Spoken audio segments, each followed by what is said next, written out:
Hello, ladies and gentlemen. Welcome to the Lawless Zone. I am Demon. So, first off, I'm going to preface everything in this video by saying I'm still getting used to my new teeth. Please bear with me. I'm basically wearing a UFC gum shield at this point. It sucks, but it is what it is. Let's move on. So, holy hell. To answer the question I posed in the title of the video, yes. Virtual Crisis is on par with Depths of Illusive Realm. And now, keep in mind, it's completely different from the Depths. And what I'm referring to is the quality of the events themselves when I compare them. And, you know, having different modes, that's a good thing. We want diversity. We want diverse, interesting gameplay, right? Aside from the stuff we normally get. Personally, I had a lot of fun with it. I also think that Virtual Crisis it's got a little something for everyone. Unlike some of the other modes where you got to be a sweat, like Tower and Whimpering Wastes. With the way you can customize which dress modules you unlock, you can play the event basically how you want. You can be a brand new player, use trial resonators, and you'll do just as well as some of the veterans and sweaty tryhards. Everybody has the opportunity to get all of the Astrite rewards, and let's be honest, that's part and parcel of why we do these things. Free-to-play players or light spenders, we rely on these events to get currency to pull with. And if we don't get that, then we're skipping banners left and right. And then, you know, FOMO is a thing. You can mitigate it, but you're still going to be bummed out at the end of the day if you really want a character and you can't pull for her. So, her or him. So, but with this event, for once, it really doesn't matter how you play or how good your skill is. Because you can modify it, right? The huge thing about it, there's no friggin' timer. I'm going to repeat that. No friggin' timer. All right? That means lots of skill expression. The ability to relax a bit while you're playing it. That's a big deal. You can take it casually if you want. It doesn't matter. You can plan with more tactical approach. You can kind of sit back and you know, you can dodge counter a lot more. And if you have to, you can run, right? Get the hell out of there. I'm getting the crap beat out of me, you know? And that's a great thing because you can use your skill rather than just, you know, relying on the resonators kits to do all the work. If there was one critique I'd have, you know, it would be making the character buffs reusable. That being said, if you find yourself struggling a bit in the later stages, you can always reset the previous ones to access the buffs you want later. You know, you can just, you go in, you reset what you've already done. Now, keep in mind, you'll have to do it all over again, or you will, you know, if you've already gotten the rewards that you want, you're just tinkering around, then who cares, right? It doesn't matter at that point. You reset, you get the buffs that you want, and you use them. And you can even leave them reset, and it's no big deal. I think Virtual Crisis is pretty much the polar opposite of Whimpering Waste, because Whimpering Waste to me is unmitigated frustration. We're always having to chase that damn timer down, just looming at us like, oh, you're going to run out. You know, the event itself isn't terribly hard, but what makes it not really difficult, but annoying is getting all the Astrite rewards, right? So, and in this one, in Virtual Crisis, I'm going to call it Crisis. In Crisis, I managed to get all the Astrite rewards, all of them.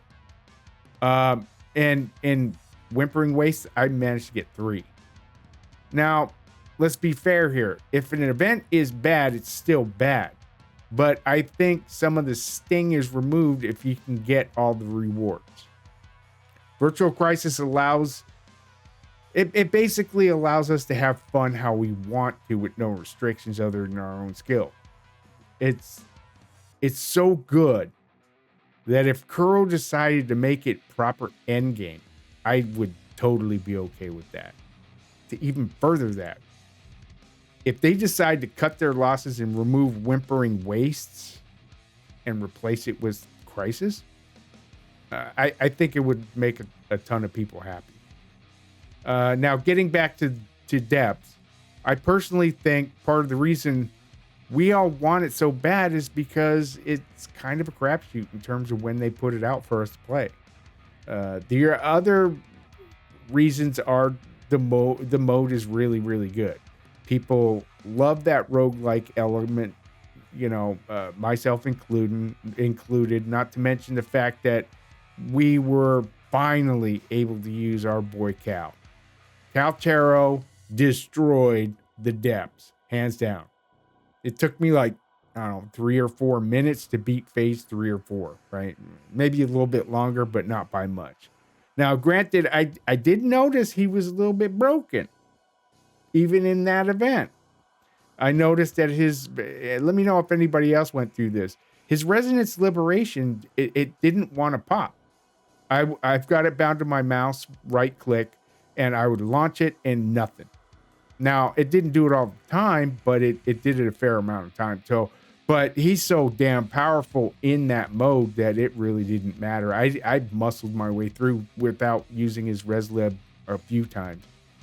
I feel bad for him because he's still friggin' broken, but now we've already talked about Whimpering Waves. So what about the tower? Well, we all know the tower is basically nothing but a DPS roster check for whales and real sweats anyway, right?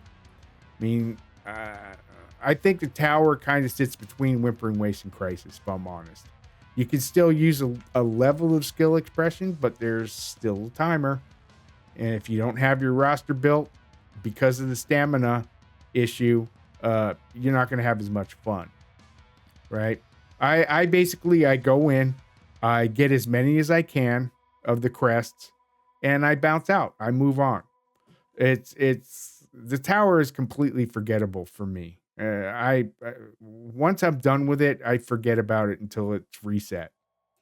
That's not necessarily a bad thing, though. Not all of the events and modes have to be 5-star meals, right? I mean, come on. We all need our junk food from time to time. I got my flaming hot fries here, but that's just me. There's a couple of events that I really like and some I don't. Case in point is I really like Alloy Smelt and Tactical Simulacra. Wave-based combat with only bosses, hell yeah, give me that all day long. I'll take 2 of those. Alloy Smelt for me is just, it's satisfying because you get to go in and nuke mobs and beat the hell out of them, and it's fun, right? As far as stuff I really don't like, I don't like infinite battle simulation. I know a lot of people do. I'm not one of them. Having to go to each enemy spot and all that crap, it just wasn't fun. You still got that timer. And listen, if you do every combat instance in Battle Sim, you're barely going to squeak by. I had literally 2 seconds left when I killed the big mimic chest because I left them for last. So, in summary, we want more Virtual Crisis, Kuro. Please. Don't do anything weird with it. Don't add a timer. None of that crap. Leave it alone. It is perfect. It is near perfect. Leave it alone. Maybe give us some different supporting buffs and some crisis modules or something to tinker with. But for me, the event is awesome as it is. It's engaging. It's difficult. The difficulty is adjustable. And most of all, it's fun. That's about all I got. If you enjoyed what I did, do me a favor. Hit the like button. Comment. subscribe, hit the bell so you can get more of these. Listen to an idiot rant. And that's it. Until the next one. Y'all stay safe. I'll see y'all on the flip side. Demon is out.